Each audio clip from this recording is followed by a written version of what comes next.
ओम शांति।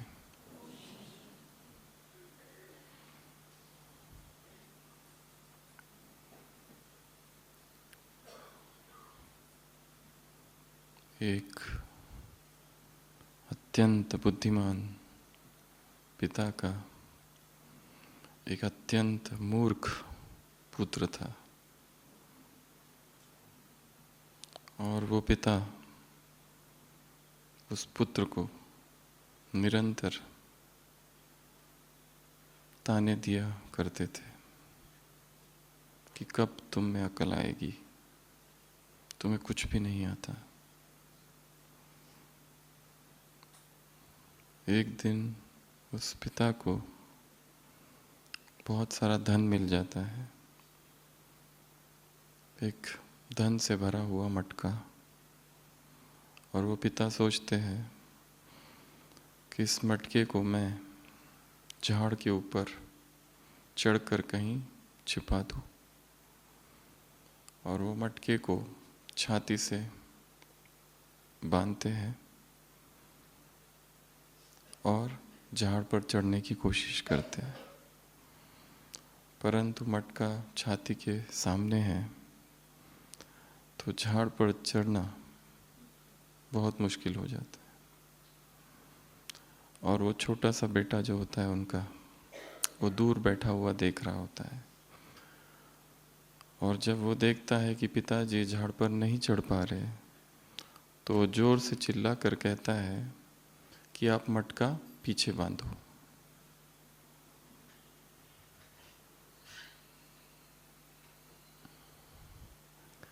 वो पिता मटका पीछे बांधते हैं और झाड़ पर चढ़ जाते हैं, और फिर उस बच्चे से आकर पूछते हैं, तुमने इतना बुद्धिमानी युक्त ये सुझाव कैसे दिया?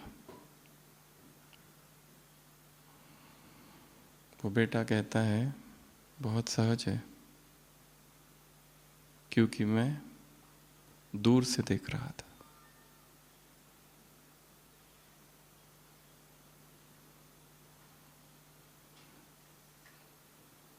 समस्या को जब दूर से देखा जाए तो वो सहज है।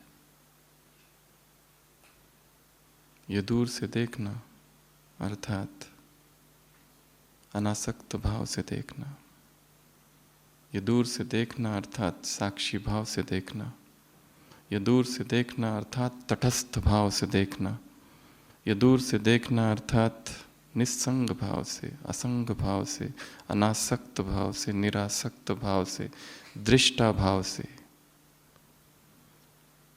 सारा खेल मन का है, मन में उलझाव है, सुलझाव भी मन में ही है। मन ही बंधन है तो मन से ही मुक्ति होगी, परंतु वो आबद्ध है, वो जुड़ गया है, आसक्त हुआ है व्यक्ति से, परिस्थितियों से, समस्याओं से, इसलिए देख ही नहीं पाता। इसलिए दूरी, मन से दूरी बनाना, मन को देखना, तो मन की सारी हलचल अपने आप समाप्त होती है। जितना उसके साथ कुछ करने जाएंगे उतना वो और उलझता है। सारा अध्यात्म खड़ा है साक्षी भाव पर। जो हो रहा है उसे देखते रहना, देखते रहना। तटस्थ, तट नदी का तट होता है, धारा आ रही है, जा रही है, पानी बह रहा है, जीवन में परिस्थितियाँ आ रही है, जा रही है, व्यक्ति आ रहे हैं, जा रहे, मौसम आ रहे हैं, जा रहे, सब बदल रहा है। इसी क्षणभंगुरता को देखते रहना। शरीर में, मन में, बाहर, प्रकृति में, सब जगह पर आना और जाना, आना और जाना। आए तो उसका मोह नहीं, आसक्ति नहीं, और जाए तो कोई दुख नहीं।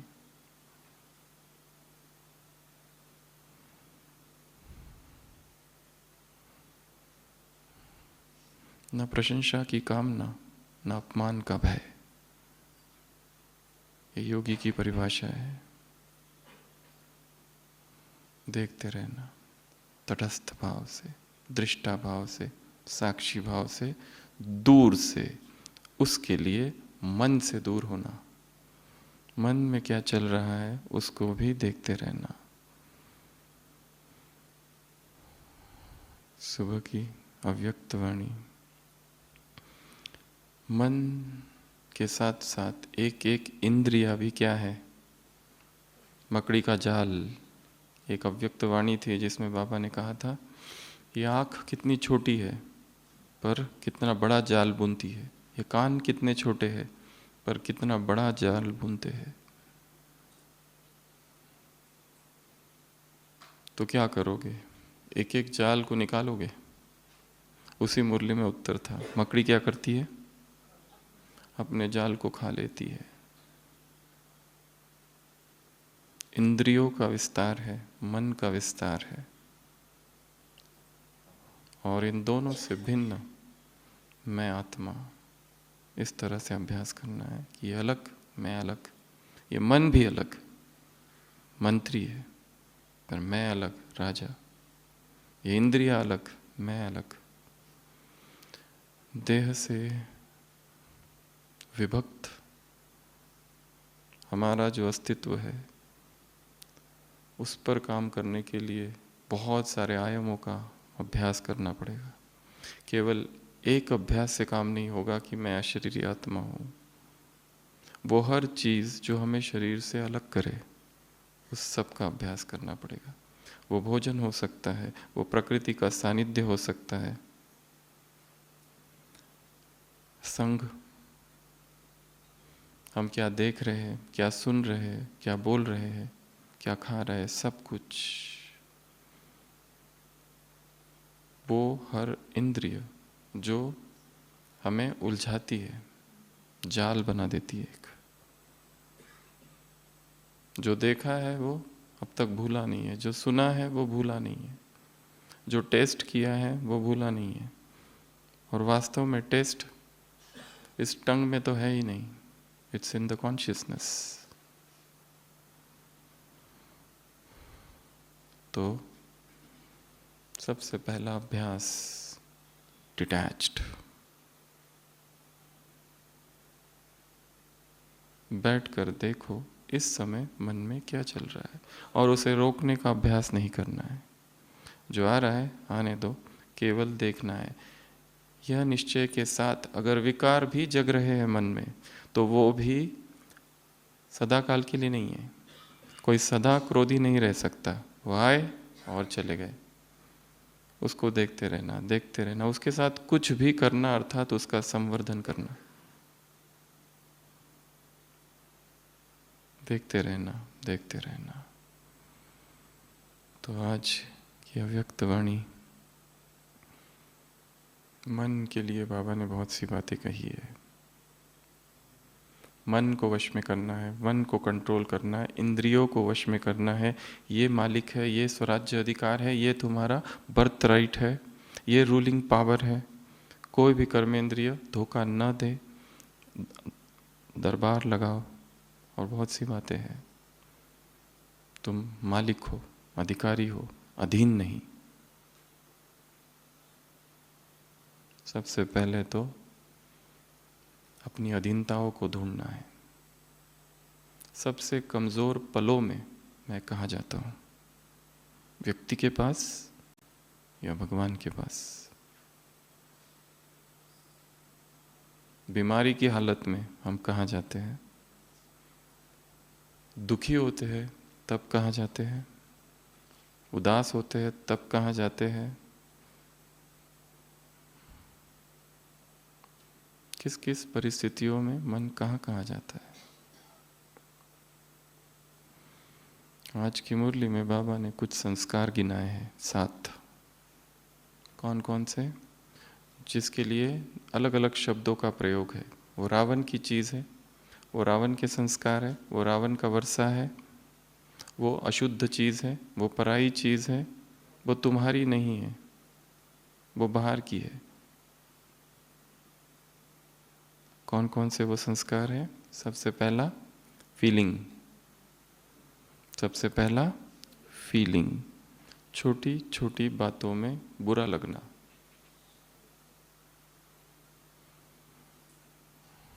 क्या हम इतने कमज़ोर हैं?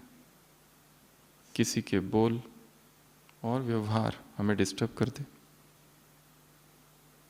ये दो ही चीज़ें हमें डिस्टर्ब करती है, बोल और व्यवहार।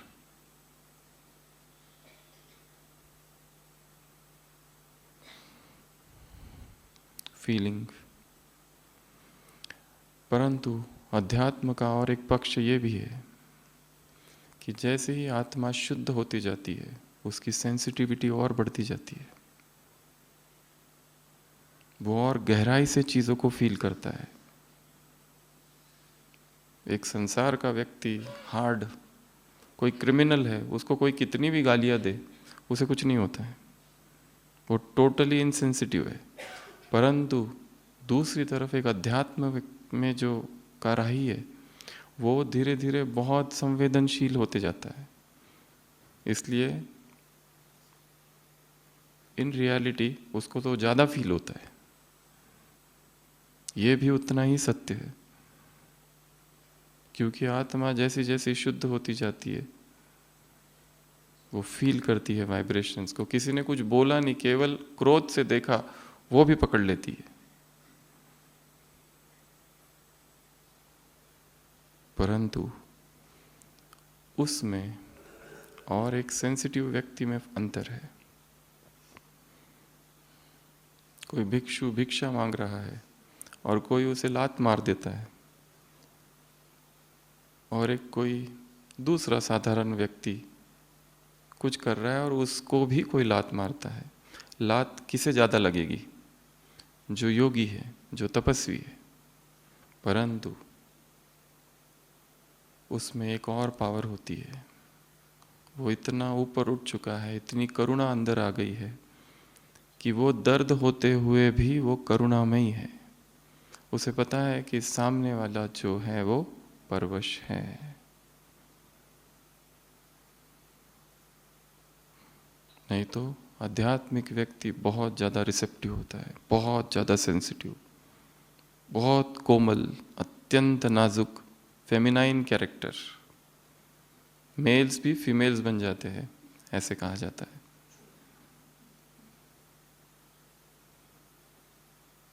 परंतु साथ में फिर करुणा जुड़ती है, प्रेम जुड़ जाता है।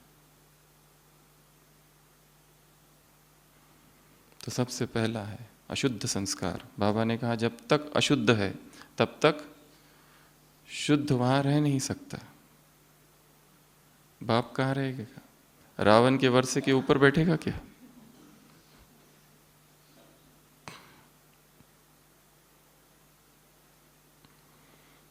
तो फीलिंग्स, इमोशनली स्ट्रांग करना है अपने आप को। इंसल्ट सहन करने की शक्ति को धारण करनी है। और वास्तव में हमारी इंसल्ट कोई कर नहीं सकता।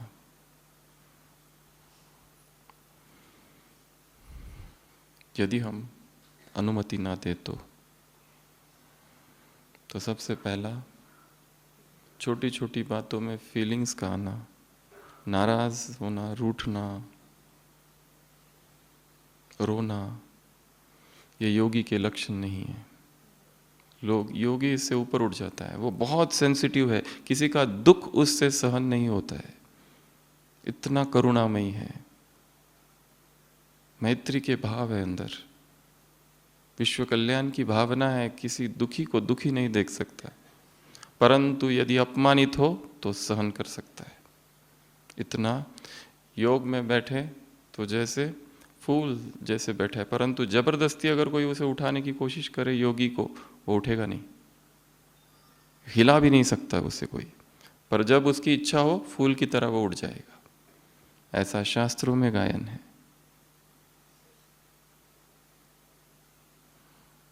इसलिए सबसे पहला फीलिंग्स, इमोशंस, इनको समझना है। मुझे सबसे ज़्यादा फीलिंग कहाँ आती है और सबसे ज़्यादा हर्ट कहाँ महसूस होता है। ज़रूर किसी के कमेंट्स, किसी के शब्द, व्यंग्यबान ये हर्ट कर देते हैं, और उस समय फिर ना ज्ञान, ना योग, ना धारणा, ना सेवा कुछ भी काम नहीं करता है। और इस मार्ग में हमें कुछ कुछ कहे ना, ऐसा तो हो नहीं सकता। हम मजबूत कैसे बनते हैं? कैसे बनते हैं? यही सब चीज़ें हमें मजबूत बनाती है। परिस्थितियाँ, विघ्न, समस्याएं। देश के प्रधानमंत्री क्या कहते हैं? मैं रोज क्या करता हूँ? कितनी किलो गाली खाते हूँ? 1.5 किलो गालियाँ। तुम कुछ भी करो, कहने वाले कुछ ना कुछ करेंगे ही, कहेंगे ही। यदि हमें निश्चय है कि मेरा मार्ग सत्य है, सही है, तो चलते जाओ, फीलिंग्स में नहीं आना है। सेकंड, कौन सा संस्कार? मायूस। सेकंड, मायूस हो जाना, अर्थात उदास हो जाना, दुखी हो जाना, खुशी गुम हो जाना। बाबा से भी कहते हैं कि पता नहीं खुशी क्यों गुम है, सब कुछ पता है, सभी का कितनों का कोर्स कराते हैं पूरे दिन भर में, दूसरों को हम सिखाते हैं कि शांति जीवन में कैसे आए, पर हमारे अपने जीवन में शांति का सर्वथा अभाव है।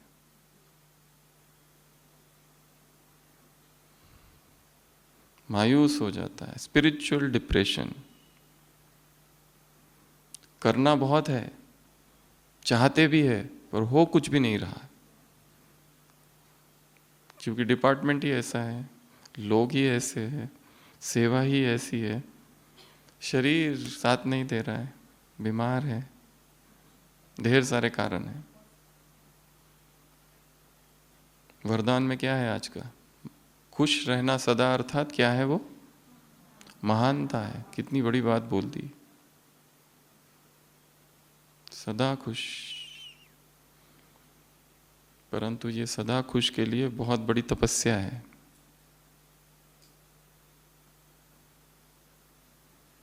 दुख का कारण क्या है? इस संसार में जो सुख है वो भी दुख ही है, इधर सुख हो ही नहीं सकता। मुरलियों में आया है, सुख कहाँ है? सुखधाम में। इसलिए हर कामना अपने साथ दुख लेके आती है, हर सुख का परिणाम भी दुख ही है। दुख तो दुख है ही, पर जो सुख है वो भी दुख ही है। इसलिए इस संसार से, यहाँ के व्यक्तियों से कौन सी आशाएं रखे कि ये हमारी देखभाल करेंगे, हमारा ध्यान रखेंगे, अटेंशन देंगे, प्रेम करेंगे, सहानुभूति? कुछ नहीं। किसको किसी से कोई लेना देना नहीं, हर एक अपने दुख दर्द में डूबा हुआ है। इसलिए जितनी जितनी एक्सपेक्टेशंस, उतना ज़्यादा दुख।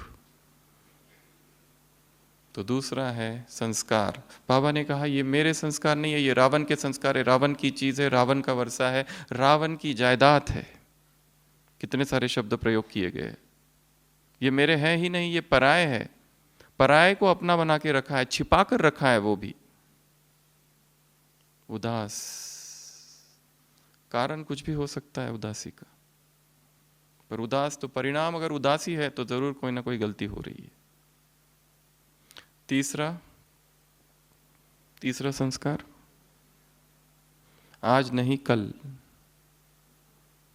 तीसरा संस्कार, आज नहीं कल। स्वयं को दिलासा देते हैं, इसे कहा जाता है धोखा। इसे कहा जाता है धोखा देना, सेल्फ डिसेप्शन, आत्म प्रवंचना। खुद ही को हम धोखा दे रहे हैं। जो करना है अब भी करना है, मेरा स्वभाव, मेरे संस्कार, मेरी आदत, मेरी नेचर, नए संस्कार बनाने हैं। ये जो है ये मेरे संस्कार है ही नहीं, क्योंकि ये जो मेरे नहीं है ये मुझे दुख देते हैं, गिल्ट कॉन्शियसनेस में लाते हैं। मैं चाहता नहीं कि ये करूं, फिर भी अपने आप होता है। यही तो एडिक्शन है। शरीर डिमांड करता है। एक दारू पीने वाला, एक बीड़ी पीने वाला, क्या उसको पता नहीं बीड़ी खराब है, दारू खराब है, पर उसका शरीर मांग करता है। विकार भी ऐसे है, वो शरीर के एडिक्शन है, शरीर मांगता है। बुद्धि कहती है नहीं नहीं नहीं, मन कहता है, सब कहते हैं, परंतु शरीर मांग। एडिक्शन से छूटना ये इतना आसान नहीं है, स्लोली स्लोली करना पड़ेगा सारे। और वो तो आज एक मुरली में बहुत ज़बरदस्त महावाक्य है, संस्कार कैसे बनते हैं? मन और बुद्धि के आधार से संस्कार बनते हैं। तो नए संस्कार बनाने हैं, पहला फर्स्ट स्टेप क्यों बनाना है। 7 स्टेप्स है संस्कार बनाने के, 7 नई आदत। पहला क्यों, ये आदत मुझे क्यों डालनी है। सुबह उठने की, मुरली चिंतन की, मुरली बहुत सारे उसके महावाक्य वैसे के वैसे याद करने की, क्योंकि परिस्थितियों में यही सब काम आता है। परिस्थितियों में कोई व्यक्ति काम नहीं आता है, हम अकेले होते हैं, केवल अकेले। और कितनी बार मुरलियों में आया है, अकेले देही बन जाओ बस, ये चाचा मामा काका कोई काम नहीं आएगा, अकेले हो जाओ, यही अध्यात्म है।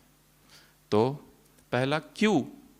दूसरा एक डिसीजन लेना है कि ये मुझे ये आदत डालनी है। और एक विधि आज आप सबको बता रहे हैं हम, रोज की मुरली के लिए। रोज की जो मुरली है वो कल से आप चालू करेंगे, इस विधि से उस मुरली को याद करेंगे। एक 7 स्टोरीड बिल्डिंग बनानी है। कितने मंजिला? 7 मंजिल की एक बिल्डिंग। ग्राउंड फ्लोर पे कौन बैठा है? हम। जैसे ओम शांति भवन में अगर मुरली सुन रहे हैं या सेंटर पर मुरली सुन रहे हैं तो वो ग्राउंड फ्लोर है जहां मैं बैठा हूं। फर्स्ट फ्लोर पर जाओ, वहां पर डालो उस मुरली का महावाक्य। क्या डालेंगे? मीठे बच्चे। और उसका जो कीवर्ड होगा, पूरी की पूरी मुरली याद रखनी है हमको। तो फर्स्ट फ्लोर पे क्या डालेंगे? महावाक्य। तो इमेजिन करो मैं एक बिल्डिंग में चढ़ रहा हूँ, फर्स्ट फ्लोर पे गया तो वहाँ आया मीठे बच्चे तुम्हारा मर्जीवा जन्म है, तो वहाँ लिख दो दीवार पर मर्जीवा, तो वो याद रहेगा फर्स्ट फ्लोर पर क्या है? मर्जीवा। सेकंड फ्लोर पे जो दरवाजा है वहाँ पे प्रश्न लिख दो और अंदर जाके उसका उत्तर। ये है सेकंड फ्लोर। थर्ड फ्लोर पर गीत, अगर मुरली में गीत है तो वो गीत उस थर्ड फ्लोर पे जाके सुनना है। अगर नहीं है तो कोई भी गीत डाल दो जो सुबह अमृत वेले सुनते हो वो। फोर्थ फ्लोर, धारणा के लिए मुख्य सार पॉइंट 1, ये कौन सा है? Fourth floor. फिफ्थ फ्लोर, धारणा के लिए पॉइंट 2 जो है वो फिफ्थ फ्लोर। सिक्स्थ फ्लोर पे वरदान और 7th फ्लोर पे स्लोगन। ये कितना मंजिला बिल्डिंग है? 7 मंजिला बिल्डिंग। अगले 7 दिन तक ये काम करना है। अपनी डायरी में बिल्डिंग बनाना, फर्स्ट फ्लोर पे पूरा के पूरा महावाक्य अगर याद रखते हैं तो बहुत, पर उसका कीवर्ड उठा लेना, जो मेन वर्ड है वो वहाँ लिख दिया। अब सारे दिन भर अपनी बिल्डिंग पे ऊपर नीचे करते रहना। फर्स्ट फ्लोर पे जाओ, फिर सेकंड फ्लोर पे जाओ, थर्ड फ्लोर पे जाते थोड़ा सा डांस कर सकते हैं क्योंकि गीत है थर्ड फ्लोर पर। फोर्थ फ्लोर, फिफ्थ फ्लोर और फिर वरदान 6th फ्लोर, और 7th फ्लोर सबसे ऊपर, वहां पे कोई स्लोगन है। सभी स्थिर। तो नए संस्कार बनाने के लिए सबसे पहला अपने आप से पूछना है क्यों, वाई। दूसरा एक निर्णय लेना है, डिसीजन, कि मुझे ये नया संस्कार बनाना है, चाहे वो अमृत वेले फिक्स टाइम पर उठना है या रोज मुरली का इस तरह से चिंतन करना है जो अभी बताया। 7 मंजिलें इमारत खड़ी करनी है और सारे दिन भर याद करना है। चौथी मंजिल पर क्या है, 5वीं मंजिल पर क्या है, 6वीं पे वरदान था, क्या वरदान था, स्लोगन था, क्या स्लोगन था, याद करना है। जैसे आज की मुरली में यदि वरदान में खुशी है तो 6वीं मंजिल पर केवल लिख देंगे खुशी। वो खुशी कीवर्ड है, उससे अंदर का याद रहेगा। बुद्धि में जब तक ज्ञान नहीं गूंजता मन नीचे ही जाएगा, संसार की ओर, परिस्थितियों की ओर, और दुख में डूबेगा। इसके लिए ज्ञान से उसको ऊपर उठा के रखना है। Third, visualisation. मन की आंखों से देखना है कि ये आदत हो गई, मैं कर रहा हूँ। अगर उठना नहीं होता है तो देखो मैं अपने आप उठ रहा हूँ, 2 बजे 3 बजे जितने भी बजे उठना है। अफर्मेशंस। नेक्स्ट, अफर्मेशन, समान उस तरह से क्रिएट करना है, ये हो गया है, मेरे लिए बहुत आसान है, बहुत आसान है, बहुत आसान है, मैं ये कर सकता हूँ। सोमान। अगला, नो एक्सेप्शंस। अगर 7 दिन का अभ्यास दिया है ये मुरली का, 7 मंजिला मुरली की, तो एक दिन भी एक्सेप्शन नहीं। रोज की मुरली का एक चार्ट बनाना है, ऐसा 7 मंजिल, उसमें लिखना है और सारे दिन भर उसे याद करना है। हमारा मन जो है, ब्रेन जो है, वो मसल की तरह है। अगर इस मसल को एक्सरसाइज नहीं कराओ तो वो डल हो जाती है। अगर एक्सरसाइज कराओ तो किसी भी हद तक जा सकते हैं। आपने देखा होगा लोग जिम करते हैं, जिम्नास्टिक करते हैं, बॉडी कैसे बना लेते हैं, कैसे मोड़ते हैं अपने आप को, उसकी कोई लिमिट ही नहीं है, कुछ भी करते हैं। उसी तरह ब्रेन को भी अगर ट्रेनिंग दी जाए तो वो कुछ भी याद रख सकता है, कितना भी याद रख सकता है। और सारा खेल स्मृति और विस्मृति का ही है। बुद्धि से ज्ञान लुप्त होते ही, जैसे ही मूर्छा आती है, पाप होने लगते हैं। पाप और पुण्य की एक ही परिभाषा है, पुण्य अर्थात सजगता, पाप अर्थात मूर्छा। जैसे ही बेहोश हुए, पाप होने चालू। जैसे ही होश में है, जागरण की अवस्था में जो कुछ करोगे सपने अपने आप ही सब पुण्य है। No exceptions. और लास्ट, अपने आप को रिवॉर्ड देना। अगर 7 दिन हमने ये कर दिया तो अपने आप को शाबाशी कि ये कर दिया। भगवान के महावाक्य कोई साधारण व्यक्ति के महावाक्य नहीं है। एक एक वाक्य में प्यूरिटी के प्रकंपन है। और यदि हम उसे वैसे के वैसे याद करें, याद रखें और उसका चिंतन करें, तो आत्मा में अपने आप शक्ति आएगी। शक्ति आने का और कोई दूसरा उपाय नहीं है। फोटो के सामने बैठ के, ट्रांसलेट के सामने बैठ से केवल ये सोचना शक्ति आ रही है, इससे नहीं आएगी। उसने खुद कहा है चिंतन करो, मनन करो, तो शक्ति आएगी। तो संस्कार बनाना। तो हमने पहला देखा फीलिंग्स, अपनी फीलिंग्स को स्ट्रांग बनाना है। दूसरा मायूसी, कुछ भी हो जाए उदास नहीं होना है, क्योंकि उदासी आने के बाद सारा पुरुषार्थ जीरो, कुछ भी नहीं बचता है, सब कुछ खत्म। और मन बीमार तो फिर शरीर भी बीमार, शरीर पर ढेर सारी बीमारियां उत्पन्न होनी चालू हो जाती है। तीसरा, आज नहीं कल। ये क्या है? स्वयं को धोखा देना। आज ही करना है, अभी आज से ही चालू करूंगा मैं। कल के अमृत वेले की प्लानिंग आज ही रात को सोते समय। अगला, किनारा करना। इसे ये भी कहा जा सकता है, इसके कई अर्थ हो सकते। किनारा करता अलग हो जाना, डिटैच हो जाना, निगेटिव अर्थों में। हमको सेवा में इन्वॉल्व नहीं करा जा, देख लो हम नहीं करते, जो करना है करो, निगेटिव अर्थ से। या फिर भयभीत हो जाना, भाग जाना। जितने हमारे भय है, जब तक हम उनका आंखों में आंखें डालकर सामना नहीं करते, वो हमको डराते रहेंगे। हमारे मन के अंदर बहुत सारी स्मृतियां हैं अतीत की, जो आती है और हमको गिराकर चली जाती है। तो क्या किया जाए? रोज उनको देखना है, थोड़ा थोड़ा रोज देखते रहो अमृत वेला। वो भी बीच में जो बहुत दर्दनाक दृश्य हुए हैं जीवन में, अतीत में, पास्ट में, ट्रॉमेटिक इवेंट्स, उनको एक झलक देखना है, साक्षी होकर देखना है, दूर से देखना है। क्योंकि सारा खेल हमारा अपना बनाया हुआ है, हमने ही जाल बुना है, हम ही उसमें फंसते हैं। और मेरा बुना हुआ जाल कोई दूसरा कैसे तोड़ सकेगा? जैसे कोई एक व्यक्ति है, वो एक दूसरे व्यक्ति के पास एक दूध का जग दे के जाता है, कहता है मैं थोड़ी देर में आता हूँ, इसको संभाल के रखना। वो जब तक आता है कहता है दूध तो गायब हो गया। उस पड़ोसी से पूछता है दूध कहाँ है? वो कहता है मक्खियाँ पी गई। दोनों का झगड़ा हो जाता है, कोर्ट में जाते हैं। वो जज कहता है दूध कहाँ है? वो कहता है मैं क्या करूं, मैंने थोड़ी पिया। बोलता है तुझे तुम्हें देना पड़ेगा हर्जाना। वो कहता है मैंने पिया ही नहीं, मक्खियों ने पिया। तो जज कहता है तुमने मक्खियों को मारा क्यों नहीं फिर? तो कहते क्या आपकी अनुभूति है कि मैं मक्खियों को मारूं? तो वो कहता है हाँ। जज कहता है हाँ है। उसी समय एक मक्खी उस जज के गाल पर आकर बैठती है और वो उसे चाटा मार देता है। परंतु ये पॉलिसी बनाई किसने थी? आदेश किसका था कि मक्खी अगर है तो मैं तुम्हें आदेश देता हूं कि तुम मार सकते हो, और भुगतना भी उसी को पड़ा। सारे जंजाल हमने निर्माण किए हैं। आँखों ने निर्माण किया, कान ने, टेस्ट ने, काम ने, क्रोध ने, लोभ ने, मोह ने, अहंकार ने, इंद्रियों ने। हम ही उसे खत्म कर सकते हैं और कोई दूसरा नहीं। एक व्यक्ति रोज जाता है चर्च में और वहाँ प्रार्थना करता है, हे प्रभु मेरा पूरा जीवन एक मकड़ी का जाल बन गया है, मुझे छुड़ाओ इस जाल से। वो पादरी रोज सुनते रहता है इसकी बातें और एक दिन कहता है, stop, just kill the spider. तुम मकड़ी को क्यों नहीं मारते? जो कारण है इस दुख का उसको ही खत्म कर दो बस। टाल टालियां काट रहे, जड़ तो किनारा।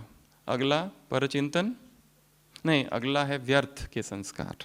ये भी कहा है बाबा ने, 7 संस्कारों में व्यर्थ के संस्कार, क्योंकि व्यर्थ इतना ज्यादा है चारों तरफ, वो मन को प्रभावित करता है, मन वश में हो जाता है, प्रभाव डालता है व्यर्थ। इतने व्यर्थ के जंजाल में स्वयं को समर्थ हम अगर रख सके तो एक ही विधि है, वो है ज्ञान, वो है तप। बाबा ने क्या कहा है, ये रावण के संस्कार को क्या कहा, तो छोड़ के जाओ, ट्रेन में, आबू रोड में, या इस हॉल में? इस हॉल में, क्योंकि ये तपस्या का स्थान है, यहीं छोड़ दो, जल के भस्म हो जाएंगे। ज्वाला भवन है मधुबन, तप का स्थान है। तो व्यर्थ क्यों जाता है, पहला तो उसकी ही खोज करनी है। उसे डायरेक्ट व्यर्थ को खत्म नहीं किया जा सकता, व्यर्थ का कारण मिलते ही अपने आप वो नष्ट हो जाएगा। अगला परचिंतन करना और परचिंतन सुनना। तो ऐसे ये 7 संस्कार, 7 अशुद्धि है जिसको हमें निकालना है। किसी के जीवन में क्या हो रहा है हमें क्या पता, हमें किसी के विषय में कुछ नहीं पता, इसलिए हम कुछ भी नहीं बोल सकते किसी के बारे में। सारा focus mind your own business, बस। हजारों चीजें होती रहेगी संसार में अप डाउन, हमें उनको देखना ही नहीं है। तो ये 7 संस्कार है जो हमारे नहीं है, और 4 संस्कार है जो हमारे अपने हैं, ओरिजिनल। वो कौन से? पहला विश्व कल्याणकारी, शुभ चिंतनधारी, शुभ भावना, शुभ कामना। ये ओरिजिनल संस्कार है, ये मेरे संस्कार है, इस पर चिंतन करना है। मैं कल्याणकारी हूं तो कैसे हूं? इसी मुरली में एक तो ये बात बताई है मालिकपन की, कि मन का राजा बनना है, रूलिंग पावर हो। और दूसरी बात बताई है कि मन क्या है, घोड़ा है, 1 सेकंड में पूरे फॉरेन का चक्कर लगा सकता है, क्विक है। इसलिए क्या करो, उसको श्रीमत की लगाम से उसको टाइट करो। फिर से कल अमृत वेले ब्राह्मण जीवन की सारी मर्यादाओं को रिवाइज करना है। करेंगे सभी? कैसे रिवाइज करेंगे, याद है? फिर ब्राह्मण जीवन की सारी मर्यादाएं, ए से लेके जेड तक, ऐसी ए से लेके 26 मर्यादाएं हैं। किसी क्लास में चर्चा हुई थी कभी, तो उसमें बहुत सारी बातें हैं। अमृत वेला, ब्रह्मचर्य, सेंटर का वातावरण, ड्रेस कोड, किस तरह का ड्रेस हम पहन रहे हैं, बाबा के लिए प्यार, लिटरेचर से संबंधित मर्यादा, एकांत, मौन, अंतर्मुक्ता, मधुबन आने की मर्यादा, एक सेंटर से दूसरे सेंटर जाने की मर्यादा, बहुत सारी मर्यादाओं की चर्चा है। एक मुरली में बाबा ने ये भी कहा है, ये मकड़ी का जाल इतना बड़ा हो जाता है कि रूहानी बेहोशी में चले जाते हो, और इस रूहानी बेहोशी में ईश्वरीय मर्यादाएं भूल जाती है। ऐसा ये जाल है। तो ब्राह्मण जीवन की जितनी मर्यादाएं आपको याद है, या फिर सेंटरों पर जो बोर्ड लगा रहता है ना, उसको आंखों के सामने लाओ और अमृत वेला पूरी मर्यादा एक बार याद करो, क्या मर्यादा है। बाबा ने कहा, तुम कौन हो? युद्ध नहीं हो, तुम ब्रह्मा कुमार कुमारिया हो। व्यर्थ नहीं आना चाहिए, ये तो मर्यादाएं टूटती है। जहां मर्यादाएं टूटेगी वहां पाप होगा, वहां गिल्ट कॉन्शियसनेस होगा, अपराध भाव। तो ये 4 संस्कार धारण करने हैं। और फिर हम बात कर रहे थे मर्यादा की। श्रीमत क्या है? लगाम। तो इनको रिवाइज करना है। बच्चे के लिए क्या कहा है बाबा ने, छोटा बच्चा बन जाने के लिए? कि सारे दिन भर में हम बोलते ही रहते हैं कि बाबा बाबा बाबा, अर्थात बच्चा है ही। पर बोलने वाले 2 प्रकार के हैं, फिर दिल से और दिमाग से। दिल और दिमाग में क्या अंतर? खुशी और शक्ति कायम, और खुशी और शक्ति अल्पकालीन, ये अंतर है। जैसे कोई दूसरा ऑप्शन ही नहीं है, there is no option B, एक की ही याद है बस, और किसको याद करूं? ऐसी आर्त पुकार उसके लिए निकले, ओनली यू। तो मुरली में तो बहुत सी बातें थी, इतनी कुछ मुख्य बातें हमने यहाँ चर्चा की है। ऐसे कैसे? बालक सो मालिक बच्चों को, ऐसे मालिक बच्चों को, राजा बच्चों को, रूलिंग पावर वाले बच्चों को, नशा और निश्चय वाले बच्चों को, कभी कभी नहीं सदा, ऐसे स्वराज्य अधिकारी बच्चों को, ऐसे अधिकारी बच्चों को जो अधीन नहीं, ऐसे बच्चों को, ऐसे सदा खुश रहने वाले बच्चों को, ऐसे सब कुछ चला जाए, शरीर भी चला जाए पर खुशी न जाए ऐसे बच्चों को, ऐसे अपने ऊपर अटेंशन देने वाले बच्चों को, पोता मेल रखने वाले बच्चों को, अपना राज दरबार लगाने वाले बच्चों को। और एक होमवर्क है, रात को सोने से पहले एक बार अपनी डायरी लिखनी है रोज। उसमें कुछ भी लिखो, भले पूरी दिनचर्या लिखो या याद का चार्ट लिखो, पोता मेल लिखो या बाबा को लेटर, कुछ भी। पर अगर नहीं लिखते तो ये एक आदत डालनी है। तो एक आदत डायरी की है और एक आदत मुरली की है, ये दो आदतें। ऐसे फीलिंग से परे, मायूसी से परे, ऐसे परचिंतन परदर्शन से परे, अशुद्ध भावना अशुद्ध फीलिंग से परे, रावण के संस्कार, रावण की जायदाद छिपा कर न रखने वाले, यहीं जला कर जाने वाले बच्चों को, ऐसे ब्रह्मा बाप को फॉलो करने वाले बच्चों को, ऐसे व्यर्थ से परे, ऐसे किनारा न करने वाले बच्चों को, ऐसे आज नहीं कल नहीं आज करने वाले बच्चों को, अभी, ऐसे बाबा बाबा करने वाले, पर कैसे? दिल से, मन से, हृदय से, हार्दिक, ऊपर ऊपर सा नहीं। ये दिमाग का सौदा नहीं है, ये सौदा दिल का है। हृदय से बहुत डीप गहराई में जाकर उसको याद करना। उसमें देखेंगे कि उसमें शब्दों का ज़्यादा काम ही नहीं है। उसको कुछ, वो जो अदालत है वहाँ कोई सबूत देने की आवश्यकता नहीं है, बाबा मैंने ये किया, ये सबूत, वो सबूत। ये यहाँ की अदालत में है, वहाँ सब कुछ ऑटोमेटिक है। ऐसे डबल लाइट अधिकारी, ऐसे डबल अधिकारी बच्चों को, ऐसे याद है ना? मुरली पढ़ी कि नहीं? सबसे पहला रीडिंग मुरली की स्वयं की एक होनी चाहिए, एक मुरली सुननी है, और थर्ड रीडिंग रिवीजन। और फिर वो चार्ट बनाना है, बिल्डिंग कितने मंजिल वाली? 7 मंजिल वाली बिल्डिंग रोज बनानी है वो बिल्डिंग, और उस बिल्डिंग को पूरा याद रखना है, और दिन भर में बिल्डिंग के नीचे ऊपर होते रहना जिन की तरह, कभी 7th फ्लोर, कभी 3rd फ्लोर, कभी 4th फ्लोर, कभी 2nd फ्लोर, और कभी ग्राउंड फ्लोर पे बैठे रहो जो नीचे है। ठीक है? ऐसे और कोई पॉइंट? सदा खुश हो गया। सदा खजाने के बारे में भी कहा है बाबा ने, इसके भी मालिक, सबको समान खजाने दिए, 1 करोड़ 10 करोड़ नहीं, तो सारे खजानों को हप कर लेना। भूख लग जानी चाहिए ईश्वरीय खजानों की, प्यास, पी लू सब कुछ। I will drink the entire ocean, before me the mountains will crumble. ऐसी प्यास।